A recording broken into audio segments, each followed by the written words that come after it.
कहानी की शुरुआत में हम हेनरी नाम के एक हद से ज़्यादा सीधे आदमी को देखते हैं जो एक टोल टैक्स बूथ पर अपनी नाइट शिफ्ट कर रहा था। उसके चेहरे से ऐसा लग रहा था मानो उसकी ज़िंदगी पूरी तरह से बेरंग चल रही हो।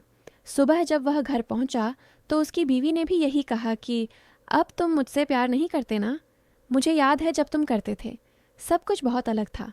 उनकी बातचीत चल ही रही थी कि तभी किसी ने बाहर से ज़ोर से दरवाज़ा खटखटाया। जब हेनरी ने दरवाज़ा खोला तो दरवाजे पर उसका दोस्त एडी खड़ा था। उसके साथ ही जो नाम का एक आदमी भी था जिसकी हालत बहुत ख़राब लग रही है, जो बार बार उल्टियाँ करने लगा। डेबी एक नर्स है तो वह जो कि मदद करने के लिए उसे अंदर ले आई। तभी एडी ने हेनरी से कहा कि भाई, आज इसकी बास्केटबॉल टीम का मैच है, इसकी जगह तू खेल ले क्योंकि ये ऐसी हालत में तो नहीं खेल पाएगा। हेनरी ने मना करने की कोशिश तो की, लेकिन एडी उसे अपने साथ जर्सी पहनाकर ले ही गया। हेनरी ने पूछा कि गेम कहाँ खेली जाएगी। एडी ने कहा, ज़्यादा दूर नहीं है यहाँ से, बस 15 मिनट लगेंगे। तभी एडी ने गाड़ी रोकने को कहा और यह कहकर चला गया कि हम बस थोड़ी देर में वापस आ जाएंगे, बस खाने पीने का कुछ सामान लेने जा रहे हैं। तू यहीं पर बैठा रहियो और गाड़ी चालू रखियो, ठीक है ना? तभी जाते जाते एडी और उसके 2 और साथियों ने मास्क पहन लिए। बाकी 2 लोगों को तो हेनरी जानता तक नहीं था। वो तीनों अपनी अपनी बंदूकें निकालकर बैंक में घुस गए। बेचारे हेनरी को तो अब तक आइडिया भी नहीं था कि एडी और उसके साथी यहाँ बैंक लूटने आए हैं और वह उनका ड्राइवर है। और तो और गाड़ी भी चोरी की थी, तार निकाल के स्टार्ट कर रखी थी। कुछ देर बाद ही वह लोग बैंक से निकलकर इधर उधर भागने लगे। इतने में वहाँ मौजूद एक गार्ड ने हेनरी को देख लिया।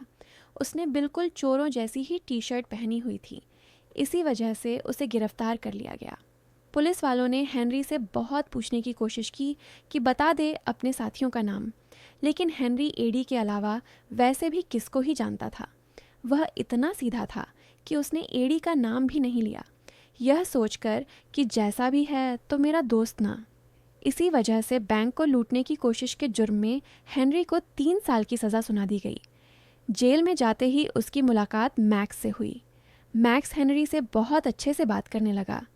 अगले दिन नाश्ता करते वक्त मैक्स ने हेनरी से कहा कि यहाँ हर कैदी के कभी कुछ सपने हुआ करते थे, लेकिन फिर उनकी ज़िंदगी में कोई ना कोई अनहोनी हो गई और फिर यहाँ पहुँच गए। तुम्हारा सपना क्या है?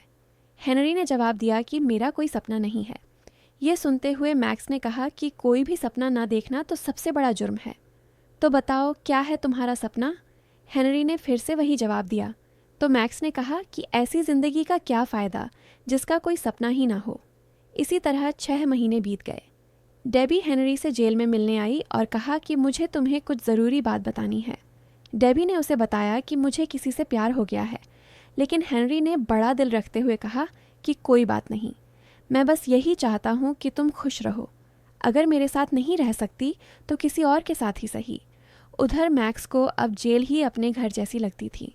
सभी कैदी आपस में बातचीत करने लगे कि जब पिछली बार तुझे एक पैरोल ऑफिसर ने पूछा था कि अगर हम मैक्स तुम्हें बाहर निकाल दें तो तुम हमारे लिए क्या करोगे, तो तूने क्या जवाब दिया था मैक्स? जिस पर मैक्स ने जवाब दिया कि मैं तुम्हारे घर में घुसकर तुम्हारे कुत्ते को मार दूंगा, तुम्हारे घर को आग लगा दूंगा और वहाँ रहने वाली हर जिंदा चीज़ की ज़ुबान काट लूँगा मैं। फिर बाद में हेनरी से पूछा गया कि तुम्हारा रिव्यू कब है, जिस पर हेनरी ने जवाब दिया अगले महीने। तभी एक कैदी ने कहा कि सबको यकीन है कि हेनरी शरीफ है। हेनरी ने भी कहा कि मैंने कोई गुनाह नहीं किया।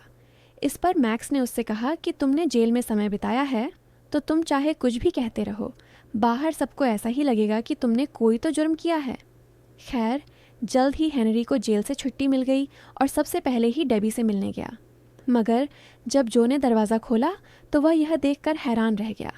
और तो और डेबी के पेट में उसका बच्चा भी था। यह सब देखकर हेनरी मन ही मन सोचने लगा कि कैसे उसकी ज़िंदगी एकदम बदल गई। डेबी ने हेनरी को उसका पूरा सामान दिखाया और उससे पूछा कि अब तुम आगे क्या करने वाले हो।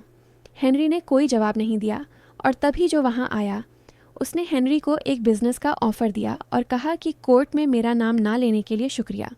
मगर हेनरी ने कहा कि मैं तो तेरा नाम जानता ही नहीं और वहाँ से चुपचाप चला गया। बाद में हेनरी उसी बैंक के सामने जाकर खड़ा हो गया जहाँ से यह सारी वारदात शुरू हुई थी, लेकिन तभी एक गाड़ी ने उसे टक्कर मार दी और वह ज़मीन पर गिर गया। वो गाड़ी जूली नाम की एक औरत चला रही थी। जूली ने हेनरी को बहुत बुरा भला कहा और फिर पूछा कि तुम ठीक तो हो।